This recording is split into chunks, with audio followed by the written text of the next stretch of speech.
Bonjour les amis, c'est Gigal. Aujourd'hui, je vais vous parler d'un sujet passionnant, les pyramides égyptiennes, les Perses et le déluge.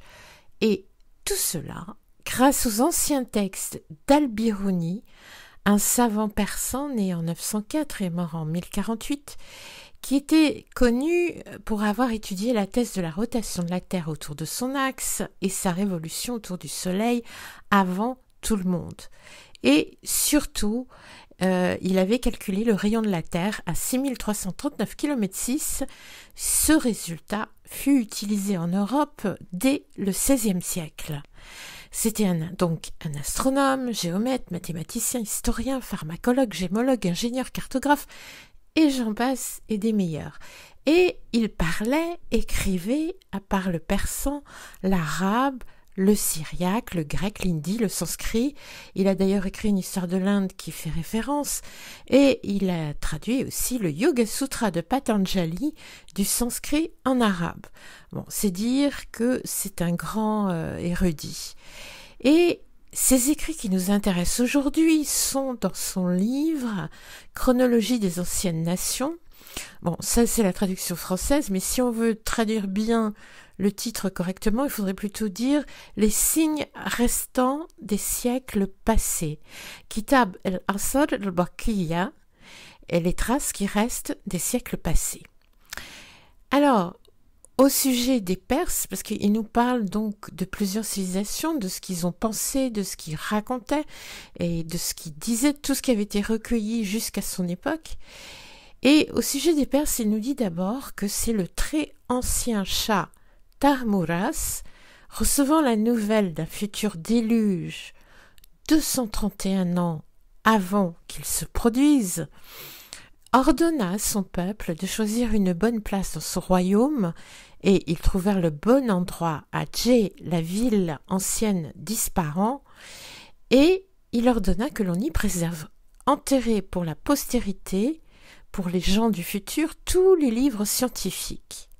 Et Al-Biruni nous ajoute que à Djé, on a découvert des collines à son époque, à l'époque de Al-Biruni, qui une fois, on est dans l'an 1000, je vous rappelle, qui une fois excavées, ont laissé apparaître des maisons avec de grosses quantités d'écorce de cet arbre appelé touze, couverts d'inscriptions que personne ne fut capable de comprendre.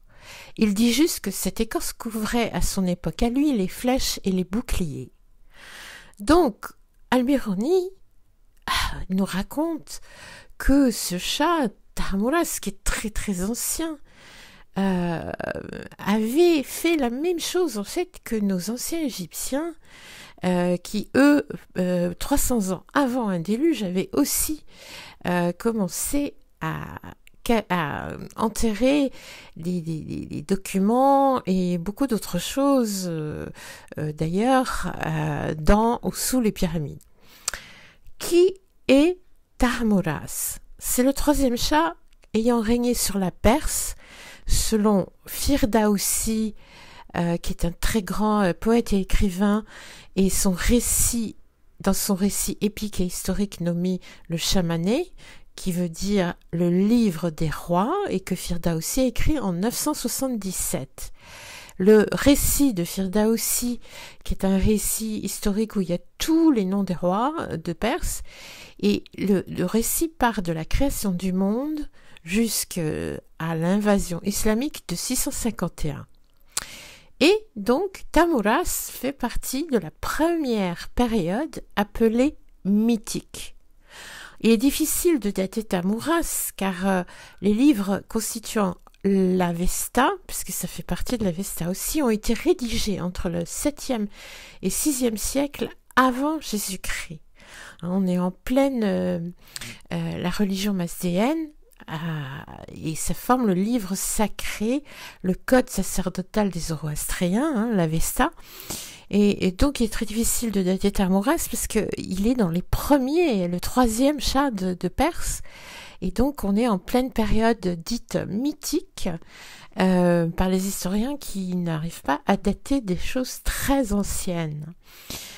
Tahmouras aurait créé, entre autres, la ville de Merv, dans le Turkménistan, un site archéologique fabuleux, regroupant plusieurs villes et étant un site patrimoine de l'humanité. Un site patrimoine mondial de l'UNESCO, patrimoine de l'humanité. Et ce site est absolument fabuleux. D'ailleurs, je vous ai mis une photo pour la vignette de ce podcast qui représente une de ces villes. Entre parenthèses, l'histoire de Tamuraz est fascinante parce que on y raconte beaucoup d'histoires de sa lutte contre les démons et tout l'arsenal magique qu'il utilisait à son époque pour lutter contre eux, parce qu'il semble que son époque dite mythique, les démons, les entités de d'autres zones, on va dire, étaient encore visibles sur Terre à son époque. Mais retournons à Ispahan. Simplement, j'ai fait cette parenthèse parce que dans les récits d'anciens Égyptiens, on trouve aussi beaucoup de choses comme ça. Retournons à Ispahan et à donc Djé, la ville très ancienne avant Ispahan, sur son site en tout cas. Cette ville est attestée par les textes achéménides.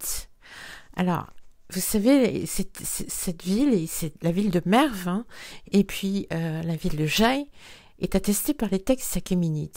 Alors, vous savez, les Achéménides, c'est cet empire qui avait envahi le Moyen-Orient, l'Asie mineure, la Thrace, l'Afghanistan, le Pakistan, l'Irak actuel, la Syrie, l'Égypte du Nord, l'Arabie, la Palestine, et jusqu'à la Libye du Nord. Et oui, l'Égypte du Nord, on va y revenir. C'est pour ça qu'Alexandre le Grand les attaqua et s'est mis à reconquérir pays par pays cet empire, car évidemment c'était un très grand danger pour les Grecs. Et d'ailleurs, Alexandre le Grand les vaincut en 330 avant Jésus-Christ, et la ville de Merv s'appela alors Alexandrie aussi, comme l'Alexandrie égyptienne. Donc, retournons à Djé, l'ancien Ispahan. Le Shah Tamuraz enterre les écrits scientifiques en vue d'un gros déluge dans les collines autour de Jaï, l'ancienne Ispahan. Et il n'y a donc pas que les anciens Égyptiens qui ont enterré toutes leurs connaissances dans l'attente d'un déluge. Et là, Al-Biruni nous dit dans son texte que les Perses de Jaï et le Shah Tamuraz racontent que leurs sages ont construit alors, je cite, des monuments de la sorte des deux pyramides qui avaient été construites en Égypte. Et ils ajoutèrent, si le désastre vient des cieux, nous irons dans leur intérieur, si cela vient de la terre, nous irons au-dessus des flots. Et Al-Biruni rajoute, alors d'abord j'ajoute qu'à l'époque d'Al-Biruni, à part les deux grandes pyramides en Égypte, les autres étaient encore recouvertes de sable. Donc c'est normal qu'il n'ait fait mention que des deux pyramides. Que les gens de son époque, c'est-à-dire vers l'an 1000, les gens disent que les traces du déluge, les chocs des vagues, sont encore visibles à la moitié de la hauteur de la surface des pyramides égyptiennes et que les parties supérieures sont lisses et préservées. Il dit aussi avoir vu des rapports disant qu'on y a acheminé pour les préserver de la nourriture pour les années de sécheresse. Voilà. Alors, Al-Biruni, il a aussi écrit très précisément sur les pyramides égyptiennes, mais on y reviendra. J'ai écrit beaucoup de choses là-dessus dans mes chroniques de Giza qui vont être rééditées l'année prochaine en livre. Mais voilà, c'est très intéressant de voir. Regardez une carte, vous verrez où se trouve Ispahan. C'est très intéressant par rapport à Giza, tout ça. Donc, bien évidemment, les anciens Égyptiens, quand ils ont su ce qu'ils ont su par rapport à la venue d'un déluge des années avant, grâce à leur astronome, tout ce que je dis là, c'est selon les textes, et bien sûr qu'ils ont prévenu leurs voisins, qu'ils en ont parlé partout. Et bien entendu, il y avait des ambassades, il y avait des ambassadeurs, il y avait, voilà, il n'y a pas qu'à notre époque, bien entendu. Donc c'est très intéressant de voir que, en tout cas en Perse, il y a la même chose, à savoir des zones où sont protégés des textes historiques, scientifiques, et en tout cas à l'intérieur de collines, déjà, avec des habitations aussi, que ça avait déjà été retrouvé à l'époque de Al-Biruni, et que par contre, même à l'époque d'Al-Biruni, ils ne savaient plus traduire les textes qui étaient sur les écorces d'arbres. Ça, c'est très intéressant parce que Al-Biruni étant un érudit, il connaissait toutes les langues anciennes. Ça veut dire donc que c'était encore plus ancien que le très ancien. Voilà les amis, je voulais juste vous raconter ce que j'avais lu dans les textes par rapport à la Perse. Il y a beaucoup de choses, on y reviendra certainement. Mais voilà, je voulais vous dire aussi que des amis m'ont ouvert un Tipeee, T-I-P-E-E-E, avec 3 E. Si vous voulez me donner un petit coup de main de temps en temps, c'est vrai que ça fait 15 ans que je fais du contenu gratuit sur YouTube, mes articles, Facebook, toutes les nouvelles que j'apporte sans arrêt. Et maintenant mes podcasts, mais je le fais toujours et je le ferai toujours gratuitement. Simplement, c'est vrai que ça ferait du bien de temps en temps un petit euro par-ci, par-là, quand vous pouvez. Voilà, parce que ça apporte aussi des frais et ça me prend plus de 4-5 heures par jour. Voilà, et bien sûr, pendant ce temps-là, je ne peux pas faire autre chose. Voilà les amis. À très bientôt et merci beaucoup.